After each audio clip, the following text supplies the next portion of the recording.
I was talking to a friend and I want to get this out of the way before September 22nd because that will be, that will be the 19th anniversary of my great-grandma's death, and so I want to get this out of, like I said, I want to get this out of the way before her death anniversary.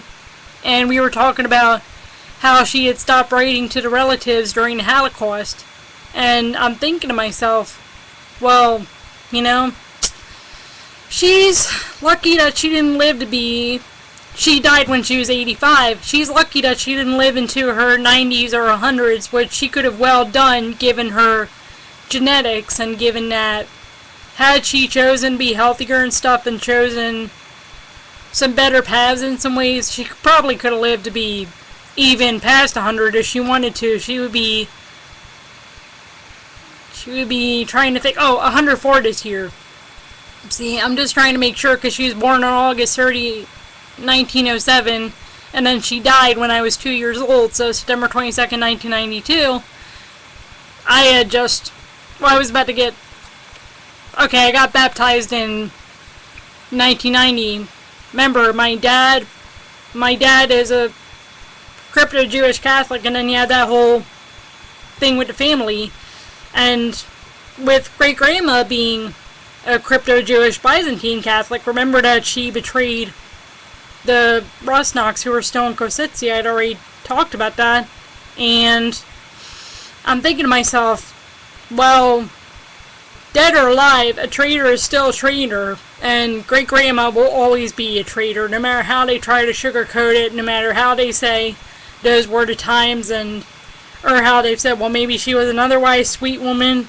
It's like the dirt on these glasses, and I find the glasses are becoming such a metaphor. No matter how you try to see past it, you can't get past it, and even if that gets cleaned up, well, someone's still gonna have to do the cleaning, because even if you think about this, if you don't clean your glasses are gonna remain dirty. If you don't acknowledge that there's dirt on your glasses, they're gonna remain dirty. And even if you do clean your glasses, there will always be that acknowledgement that they were dirty at one point and that you had to clean them. Or if nothing else, you could use the dirt for some redemptive purpose. Same thing with great-grandma.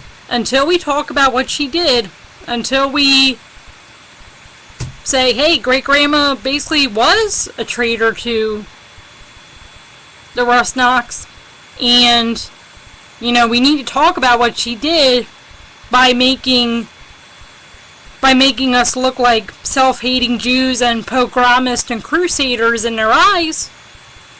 If we don't talk about what great-grandma did, especially as we are coming up in the end days, and we need to be more aware of our Jewish heritage, and we need to be aware of how we contributed to some of the anti-Semitism and self-hating Judaism. It's just, if we don't, it's gonna come back to bite us, and in a lot of ways it's already done that. And just to make a long story short, as I said, even though great-grandma has been dead for 19 years, it's not going to take away that she was still a traitor to the Rosnocks, and had I known about it back when I could have known about it, and if she were still alive at that point, I would have said something. I would have said, why did you do that? And especially because she, as I said, lost the opportunity to preach the gospel, and looked like a self-hating Jewish pogromist and crusader in the eyes of the Rosnocks, who were reaching out to who they considered Meshumadim and Kofrim. And so, well, I guess, as I said, I just needed to talk about what great-grandma did before her death anniversary, and especially as things are coming up in the end days, and especially we need to, acknowledge our Jewish heritage and acknowledge that, yeah, there were a couple of Jews in our family who weren't exactly for Jesus, and in fact basically confirmed every Jew for Jesus stereotype, even if they didn't mean to do it.